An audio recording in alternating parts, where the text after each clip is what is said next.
Well. Here we are again for another episode of Honest Exchange. Yes. I'm Josh, and I'm here with my other smart, intelligent,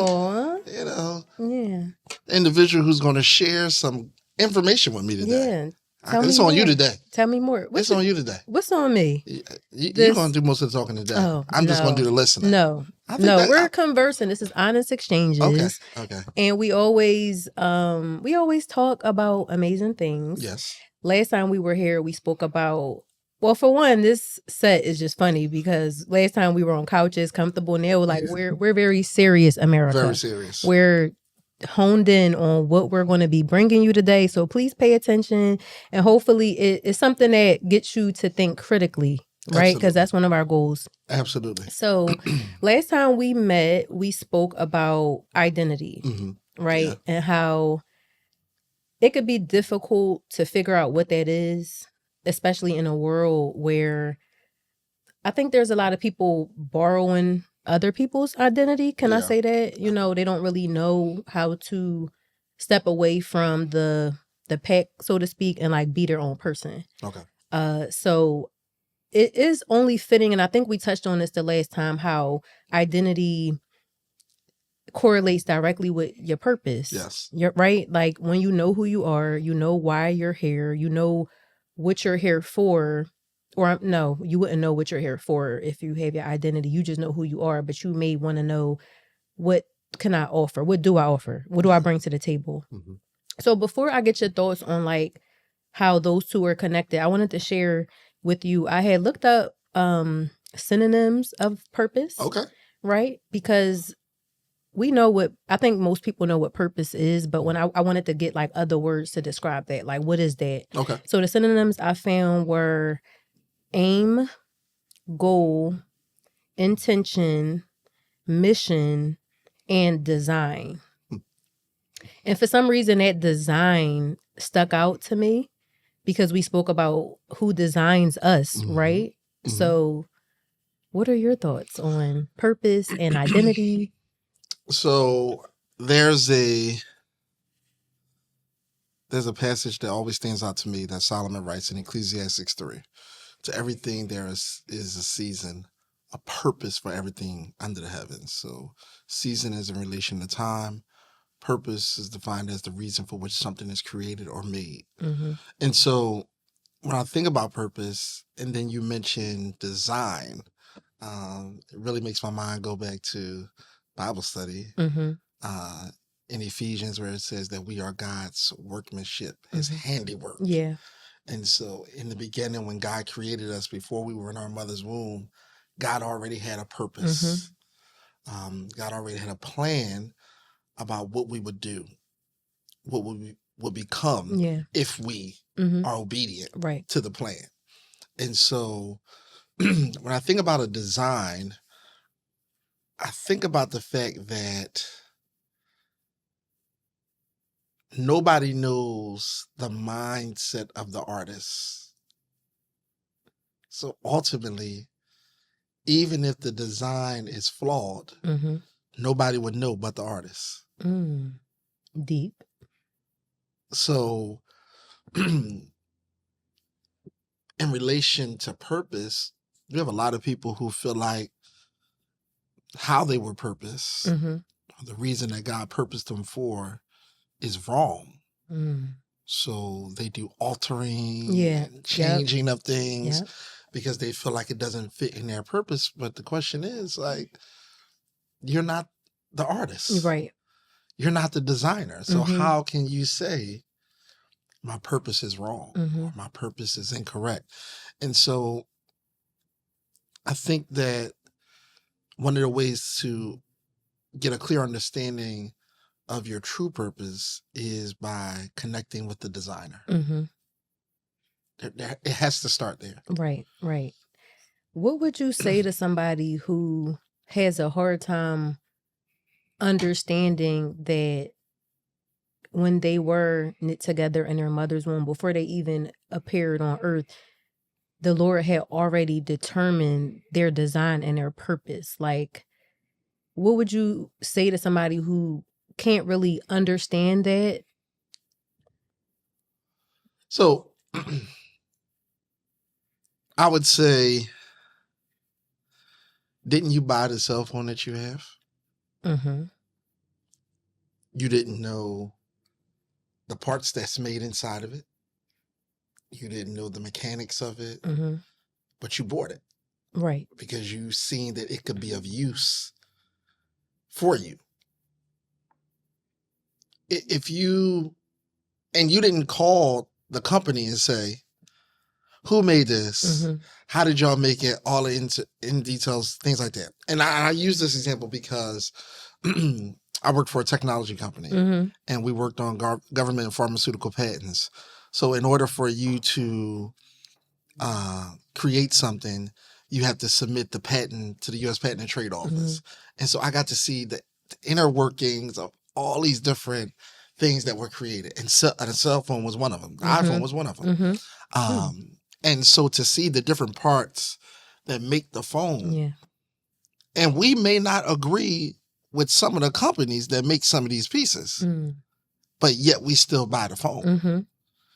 Even if you don't agree, or even if you don't understand, it still doesn't deter you from investing. That's deep. Like, you're trusting, even if you don't agree with all of the parts, you're trusting that. So we'll get the job done. Right. Yeah. That's a very good example, because I think that's hard to comprehend. And we know as believers that the Lord gives us free will to do what he wants us to do or not. Excuse me. But I found that even though there will be challenges, right? Even though there will be confusion, it will be frustration doing what God is calling you to do, because it's not like it's a cakewalk just because he told you to do it. The peace and like the feeling of, I know I'm supposed to be doing this. And even as I was preparing, like, I was really excited. Well, I'm always excited to talk to you because we have great conversations, right? But like, when I was thinking about showing up today, I was like, I'm genuinely excited about what I'm doing. And I would have never realized how much I even enjoyed podcasting had the Lord not did some things where it brought it into my world, because I didn't even listen to podcasts, to be quite honest with you. You know what I'm saying? I wasn't like a podcast person. But when the Lord did things in my life to orchestrate me literally and figuratively being here, I was like, I get so much joy from that, you know? And again, it doesn't mean the road has been easy. It doesn't mean that like I know what the next week, month, year holds. You know what I mean? I don't know that, but the feeling of the peace and the joy for me doing what I know I was purposed to do, if that's a phrase, it's indescribable. You know what I mean? And that's the one thing I would like people to take away from this conversation is like,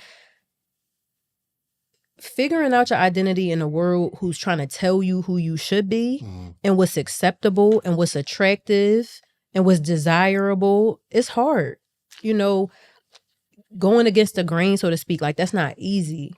But the more you isolate yourself, because I think that's really what it takes sometimes, is for you to just, when I say isolate, not in an unhealthy way, but understand that certain things just have to kind of be put to the side for a minute so you can figure out what's going on with you, you know, based on your upbringing, based on habits and patterns and just life decisions. Like, you just need time to think, you know what I'm saying? So it's like, once you leave the pack and realize who you are and your identity, that's to me the next step. You're going to say, why am I here? What do I genuinely get joy in doing? Not who people or what people are telling me I should get joy in doing, or how I should be having fun and what should be fulfilling, but like, what really brings me joy. And to experience that, I feel is such a blessing and it's such an honor. And again, it doesn't mean that it's easy. It just means that it makes sense to you. You don't feel like something's missing. We should talk about the practicality of discovering purpose. Okay. Because you shared some things that I think will help listeners who are trying to answer some of the questions that you're raising about how do I discover my purpose, you know? And so for you to be where you are today, what were some of the steps and figuring it out. That I had to get to. So the biggest one I feel was like disruption. Okay. Right? Getting to a point where something wasn't working anymore. And I shared this before where, I was working as a registered nurse in healthcare. I did all the things, so to speak, right? Society is saying, I did the things that society made me believe was going to make me happy and fulfilled. And I wasn't. So my norm was disrupted. And so for me, it's like something has to be going on here, because as long as you're content, you're going to be content, right? There are some people that wake up and say, I want to change my life today. But I feel like you have to get to an emotional point, right? Mental and emotional point where you say something is not working anymore. And for me, it really took disruption in at the time, it was problematic, because it was like, it wasn't my norm. I was just feeling very uncomfortable. So I think for my journey, like my norm and my contentment had to be disrupted for me to think bigger. Like, okay, I went to school, I got a degree, I got the good job, I made the good money, I've done the things, I've traveled. Like, what else? What else? So that's the first step. I want to say this because this made me think about that checklist. That we live in a dispensation of time where we're constantly making sure that we're checking things off on our lists. And if we don't check off these things, then it's like we're not doing life correctly. Right. So, but what happens when the things that society puts on our lists is not the path that the designer is trying to use to get us to the finish line? Can we be okay with, I didn't get the degree. Yeah. But I went to school, I left, I got a great paying job, and I figured out who I was, and I figured out my purpose, and now I'm walking in it now. Yeah. Like, are we okay with varying off society's path to still be in line with the path that the designer has chose for us? And sometimes to the point that you made, that comfortability. Yeah. If we don't move from it, we'll find ourselves enslaved to it. So true. Enslaved to a position because it's bringing in the kind of money. I'm living the life that I want to live. I'm driving what I want to drive. I'm wearing what I want to wear. I got the all titles, of those. I got the titles. status You know symbols, what I mean? and all that. When I go back to the reunion, I can say, yeah. "Hey, I'm it. Like, look at me you know now." what I mean? Yeah. Exactly. Right. It checks. We're checking off society's boxes, but we're checking off boxes, but feeling empty on the inside. Seriously, that's exactly how it feels. Yeah. Just empty, like. And I think, I know that's why I also, you hear of celebrities, right? Because from the worldly perspective, when you have money, like, life's problems are over. And these are the people that are still abusing alcohol and drugs and getting into some crazy situations, almost like self-sabotage. Yeah. Because at that point, it's like, okay, the world told me that this is what was going to make me happy. But now that I'm here and I'm realizing I don't know. Like, is this it? And especially if you get, like, run into money at, like, a very young age, you know what I mean? Like, in your 20s or something, or even in your 30s, 40s, because that's still fairly young, where, okay, I got to live the next 40, 50 years of my life in this. Like, I've achieved what the world said I was supposed to achieve.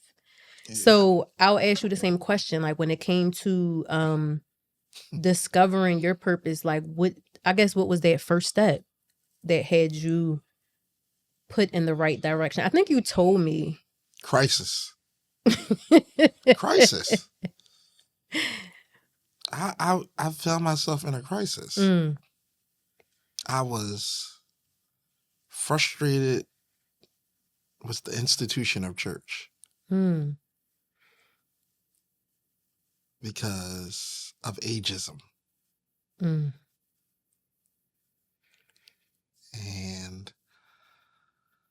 I went to school, to college with that frustration and kind of told God, this is where we part ways. Mm. And it was crisis. It was doing my own thing and then ultimately having too much fun at a party one night. Mm-hmm. Yeah, you told me this story. And almost having like a near-death experience. And then waking up and hearing God say, it's life or death. Mm. You choose. And I was like, I ain't ready to die yet. I ain't ready to die yet. You know what I mean? It was like, I choose life. And so since then, I've been walking in purpose. Now, another thing that happened very close to that time was my mom had a stroke. Mm. One of my friends in college, the same week that my mom had a stroke, one of my friends in college was hit by a drunk driver and helicoptered from Westchester University to the University of Pennsylvania in the city. And my siblings had told me, like, we good, we got everything covered, you ain't got to come down. And my friend was helicoptered to the same hospital my mom was in. And my college roommate said, we driving down, come on. Yeah. And I remember my mom saying to me, like, what are you doing here? And I'm like, well, this is what happened to my friend. And I said, ain't no way I'm coming down here and not coming to see you. Right. And she said, God set this up for a reason. I'm like, rest. Go to sleep because I ain't trying to hear this right now. Yeah, yeah. And I came home that weekend and rededicated my life.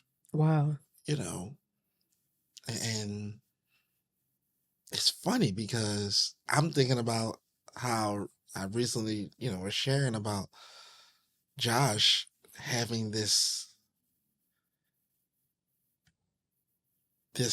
moment where he wanted a fresh start with God. Yeah.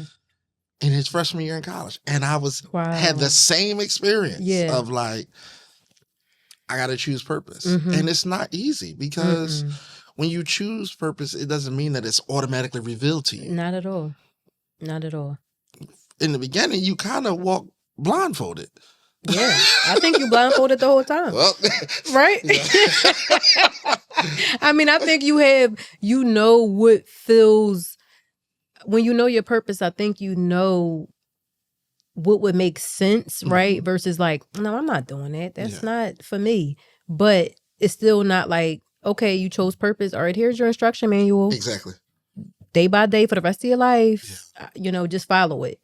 And I think it's so fascinating that my word was disruption, yours was crisis. And there's a lot of people who are feeling disrupted and that they're in crisis. Yeah. So I think it just proves that to find your purpose, your true purpose, the reason why you were created, and really what would bring you the most peace and fulfillment, you have to feel terrible. Like, and that's, I mean, I wish there was a better way, but that's just not how it goes. And that's why it's like, I love that we have these conversations, because then people can understand that, like, it really takes some like unconditioning on so many different levels. And that's the one part that I've realized and am realizing, like, as I live out my purpose, like, it's going to be so many things, whether it was from your parents, whether it was from the church, whether it was from your friends, even just society, like your own thoughts of how it's supposed to go. Like, it's going to be so many things that you're going to have to undo. And that undoing process is not easy. You feel just, I will always describe it as when I first kind of started getting into my purpose, feeling like a fish out of water. Like, I remember using it and I would like pray and like, Lord, like, I feel so uncomfortable right now. I don't know who I am. You've separated me gradually from so many different things that I was doing, whether it was for comfort, whether it was a dependence, whether it was just routine, like, this is what I do, these are the people I'm with, and to kind of strip all of that away. Yeah. I'm feeling like a fish out of water, but the theme of it, or not even a theme, but like what has carried me even to this moment is just like the peace that I felt. Like I'm doing what the creator wants me to do, even if I'm not going to have it all figured out, and he knows that. Right. But I know that I'm on the right side of it. You know what I mean? Like, even if I don't know what tomorrow brings, I would rather be over here than over there in a worldly state where they're going to chew you up and spit you out. Like, you know, 1 minute it's, oh, you're this or that. The next minute is them dragging you down. You know what I mean? Like, it's too temperamental. I can't trust that. It's too shaky over there. Yeah. You know what I'm saying? So to be at this point where it's like, Lord, I don't know. I still don't know what I'm doing, but I feel secure in who I'm becoming, and I'm loving it. Yeah. And you're bringing opportunities in my life that I would have never thought about had you not opened my eyes and my perspective to something just bigger, you know, bigger than myself. So I like the analogy of the fish out of water, because what it teaches us is that creatures who have a dependency on things for survival can survive without it. But the only way that you can survive out of the environment that you depend on for living is if there is another safety mechanism or another source that is providing you what you need to maintain life. Right. And so walking in purpose means I have to step out of the environment I'm used to and step into an environment that possibly I could die in. Right. But if I depend on God, then God's going to supply my needs and show me that actually what I was depending on for survival, I could actually live without. That's a word right there. And so purpose is understanding that what you're used to, because you talked about isolation, separation from some things, what you're used to, I can still survive without it. Yeah. You know, when people walk away from relationships, substances, and different dependency mechanisms. Sorry, messed that one up. I got when they walk away from those things, they see, there's life without it. Right. And good life. That's the other part. Yeah, it'd be good. Good life. In the beginning, sometimes it's like, you don't feel like it. I don't know if I can handle this. I don't know if I can live without this. Yeah. Take me back. Right. But in reality, sometimes we don't know the cost of going back to what we were dependent on. And is it going to be enough, or are we going to need a higher level for sure. of it? Yeah. Well, I mean, we can use an example of like substances, right? Okay. Somebody who, and I remember when I was working as a nurse inpatient on the orthopedic unit, there were like a lot of knee replacements, maybe a hip replacement, like joint replacements, that's orthopedics, but you also get people that fell and broke something, and so they had to get orthopedic surgery. And I found in working on that unit that drug addicted people, they couldn't, like the normal level of pain medication was not going to cut it for them. Yeah. You know, you have somebody who over here, like, you know, we can get them Oxy 5 milligrams every few hours. They good. For people that were addicted to substances or even had a history of it, that wasn't cutting it. You might have to pull out the IV drip of the ketamine, which is horse tranquilizer. Oh, have mercy. Yeah. So saying that to say, right, like just your example of when you get dependent on something, when you really will need, and I don't know if I hope I connect here, right? When you really going to need it. Because before it was recreational, and this is no judgment to substance abusers. Absolutely. We know it's a whole reason, and that's a whole nother conversation. You know what I'm saying? But at that time, it was more recreational. You didn't need it. Yeah. Your body didn't need it. Let's say that.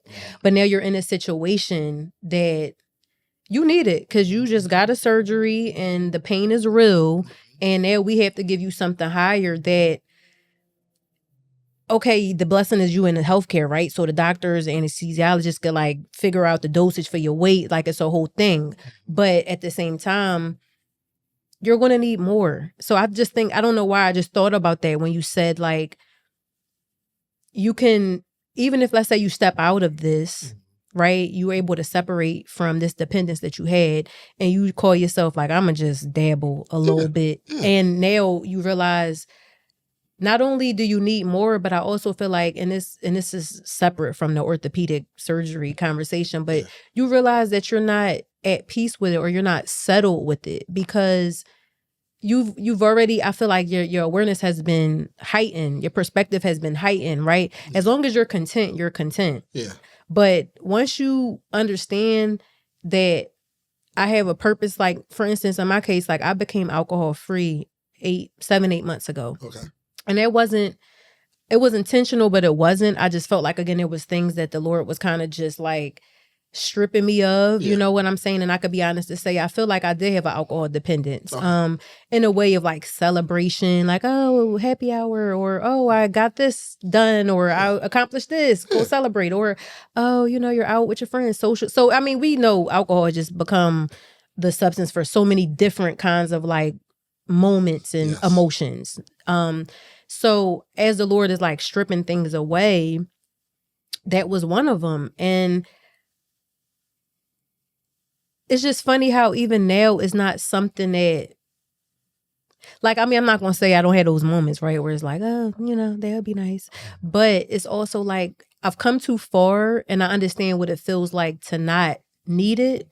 Could I have it? I mean, it won't hurt, right? But, or it could, depending on how I use it and how much and whatever. But for the most part, I don't even think I could comfortably enjoy doing it because my perspective has opened and lifted, and the dependence has been stopped in a way, you know. And again, I'm not trying to say that temptation is not there. I'm not trying to say that, oh, I'm so far removed from it that I would never do it again. That's my goal. But I have to be humble to say, I hope that by me having this new feeling, this new perspective, this newfound purpose, that is now just disrupting things where I don't desire it because I did that already. Yeah. So I think that, I mean, everything that you said was good, and I celebrate you because, you know, thank you. Making bold steps to fulfill purpose is not easy. Walking away from things to fulfill purpose is not easy. And to the point that you make about, you know, a higher need, that is absolutely true. And most of the time when people try to walk away from stuff, they need a higher need. Substance, whether it be sexual, it's a higher need. You know, we live in a society that is always thirsting for more. And so once I get a position, then I want a higher position. Once I make a certain amount of money, then I want to make more money. And so we constantly are trying to go after and achieve. And it sometimes can feel like we're never getting enough. And so we can find ourselves living off an adrenaline high that keeps us chasing for more, and we never find fulfillment. But that's because we're not operating in purpose. We're again on that checklist of what society says, because I gotta live like the Joneses. You know what I mean? I gotta, you know, I gotta dress like this, you know, because I can't buy one Burberry shirt, because I can't wear the same shirt every time I come out. So I gotta have more Burberry shirts, you know what I mean? Because I don't want to be predictable in my dress, you know what I mean? Like, I can't get one pair of red bottoms, you know, because then I'm gonna wear the red out on that, you know what I mean? You know? So I gotta keep buying, buying. And we become so comfortable with a lifestyle that we're not called to. We're not called to. Literally. I struggle. I really do. I really do. Why is that? I struggle with spending certain amount of money on casual clothes. I could care less about casual clothes. So when I came and you was like, "Oh, that's a nice set." Yeah. This joint cost me $20. Yeah, all right, crazy. I ain't saying where I got it from because we ain't getting no free advertisement on here. Right. It cost me $20, and I put some kicks on to go with it to make it look like money. Yes, okay. Yes. When it comes to putting a suit on, oh, you going to drop some dollars? Absolutely. They custom. Yeah. You know what I mean? Because that's what I'm into. Because a part of my purpose in the role that I serve. Yeah, you gotta look good. I don't think you can talk to people about walking in purpose and being what you've been created to be and not match.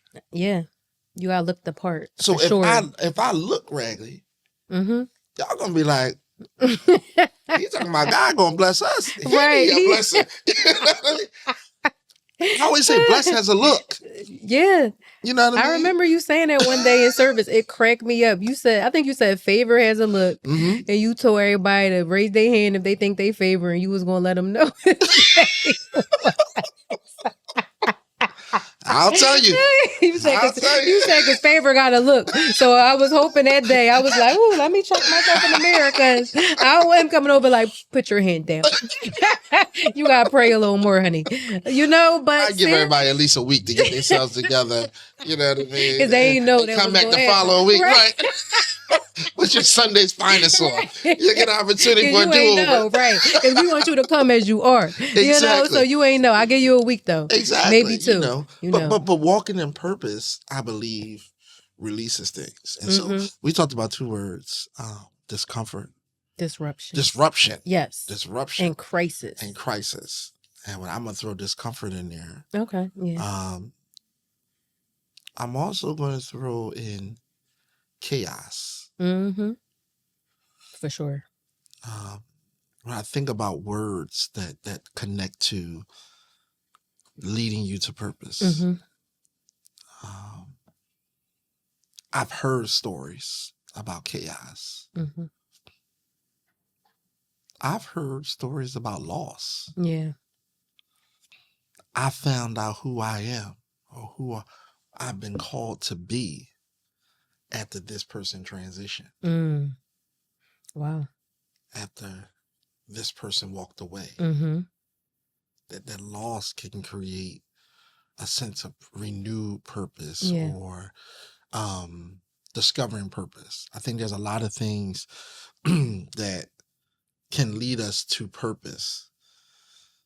Every person who gets to a place where they discover their purpose, it's not always negative words. Sometimes for some people it is, I met God. And I discovered my purpose. Yeah. Some people do have positive stories about discovering purpose. The question that came to my mind is, what hinders us or creates struggle for us to continue in purpose? That's a good one. I think lack of company sometimes. It get lonely. I get so lonely. Seriously, it get lonely, right? Yeah. When you said loss, right? Loss, we know in a finite term would be death, right? Yeah. But it could be loss of a job, loss of a friend. You said loss of a partner, loss of our identity. Yeah. I felt like that was the loss I was experiencing.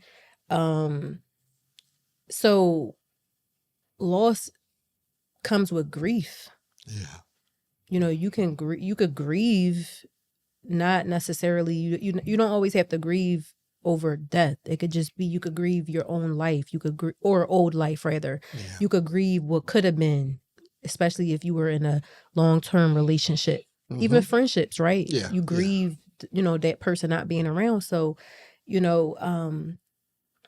I think the loneliness and the lack of company, because I don't know the numbers, but I feel like I mean, and I don't even want to make a general statement like this, but I just feel like there's a lot of people who probably are not living in their true purpose. Oh, yeah. Right? Yeah. I mean, I don't want to generalize it, but we see it. True. Yeah. We talked about it. That's true. We talked about it. We see it. Right. Right. So on that note, like, you may not come across too many people who could understand, because your purpose is not going to be mine. My purpose is not going to be yours. You know what I'm saying? That's the beauty of God being our creator. He's so creative. So he does different things for different people. And, you know, there are certain things that should be a common theme amongst believers and amongst Christians who God is using for his purposes. But I feel we all get to do something different, which is fun, right? Like, we're not cookie cutter Christians. Like, he lets us be he allows us to be a little diverse. So with that, I don't know. As soon as you asked that, I think the lack of company, that's what kind of just immediately, because also too, it goes back into what I said about like the isolation and solitude. Like, you have to, I think it's a part of the process, because if you get in comfort from people, right, or people validating what you're supposed to be doing, and you have all these people around you, then you're still truly not dependent on God to bring you through. You just want people around who could either co-sign what you're doing, validate what you're doing. And I don't know how many people can really fully walk into their purpose without it being just a you and a God moment, until he chooses to bless you with people that can just understand and relate in a very like authentic way. Yeah. I think that's good. I would say sin.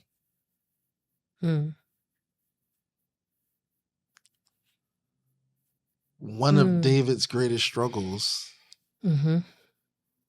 was sin. Yeah.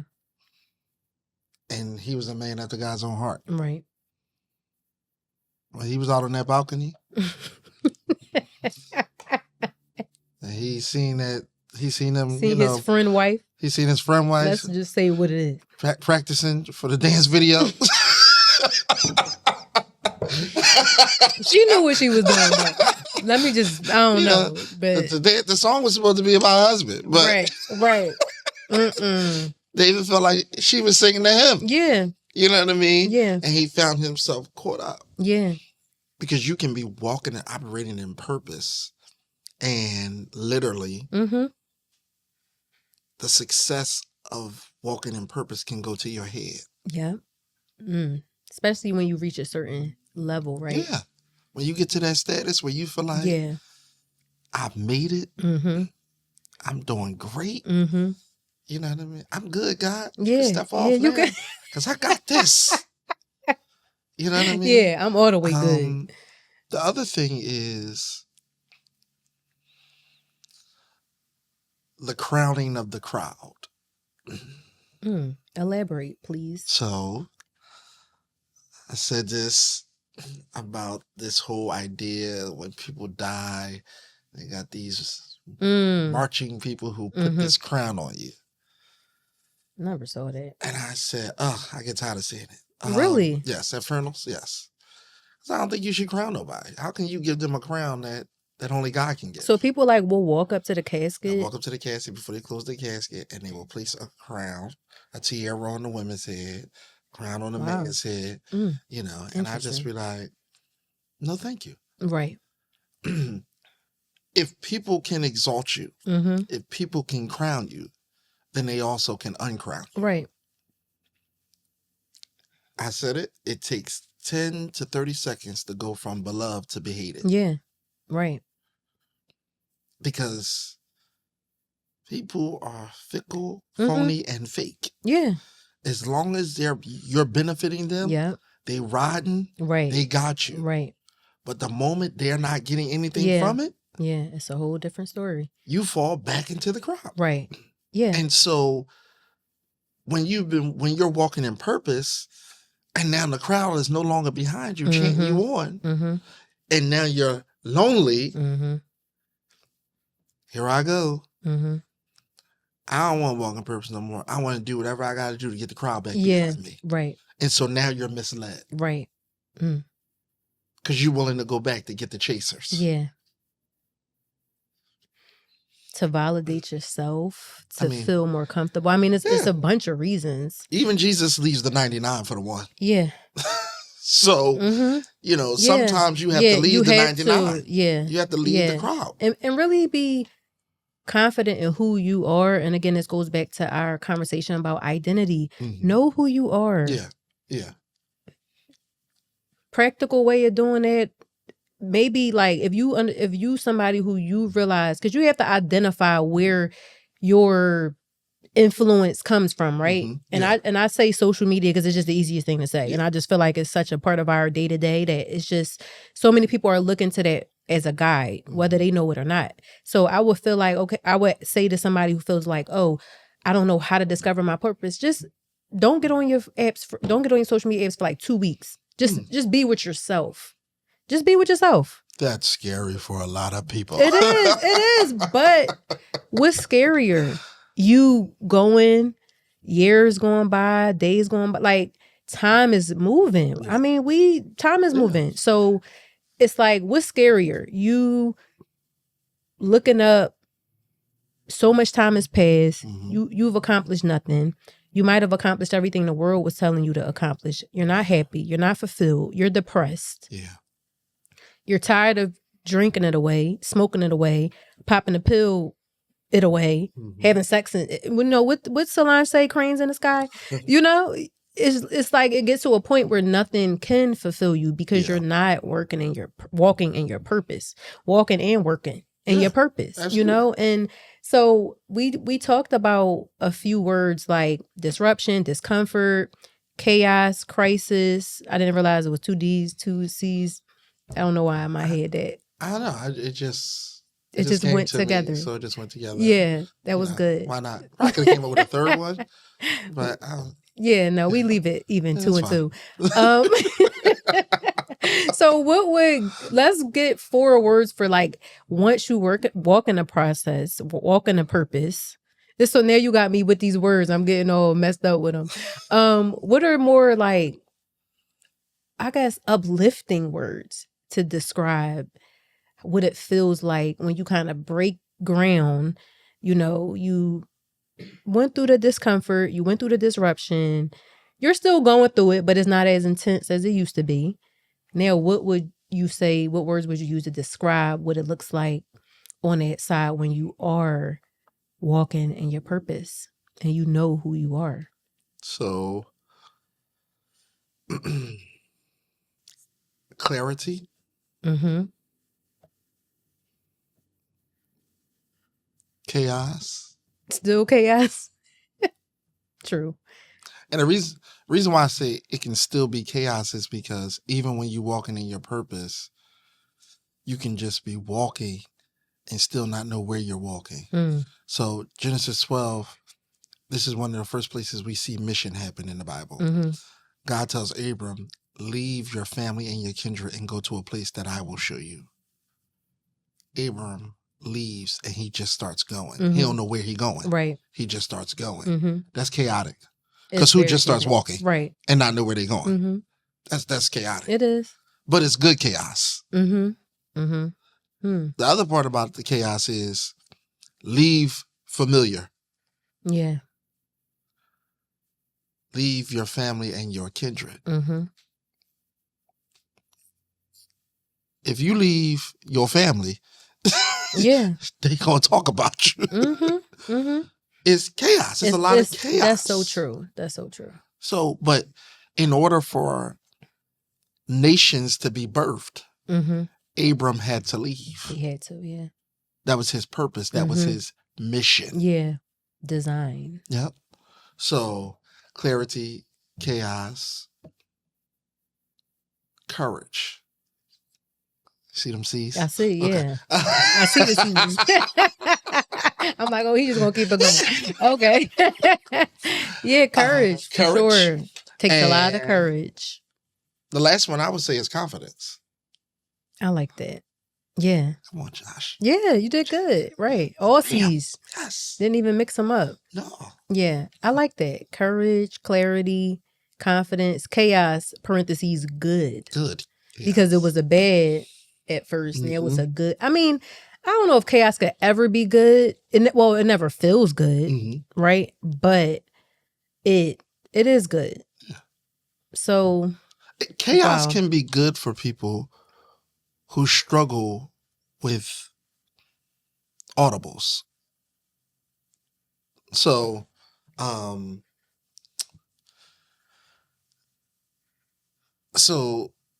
there's this lady who I do this podcast with, and she tells me that like I am like OCD.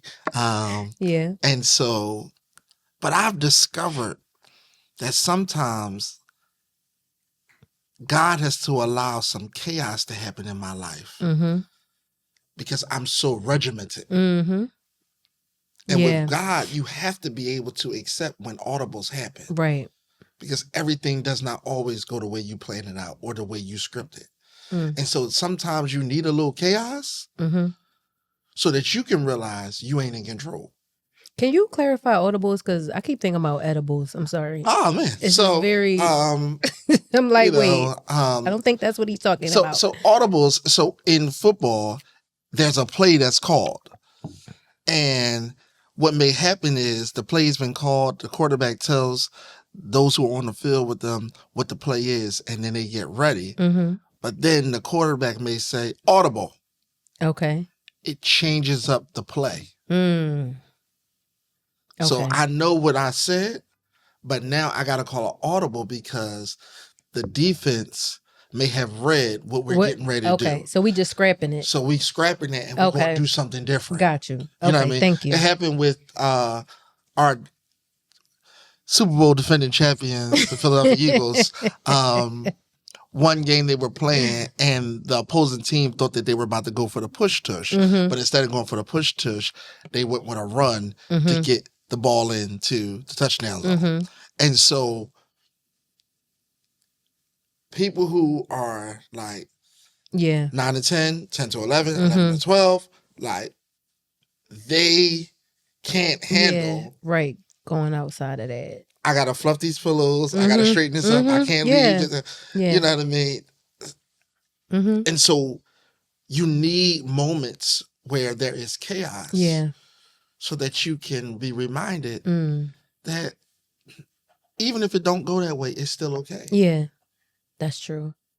Even if it don't go that way, it's okay. Yeah. I think that's good. Because a lot of us do want to be in control. You know, we feel safe when we're never in control for real, but we do feel safe when we think we know what to expect. So this was deep.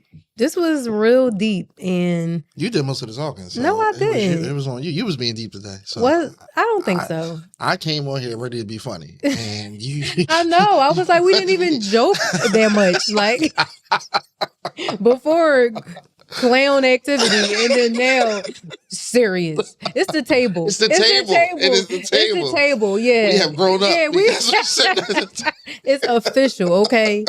And thank you, listeners, viewers. I'm playing. But you know, like I'm like, why are we this is intense.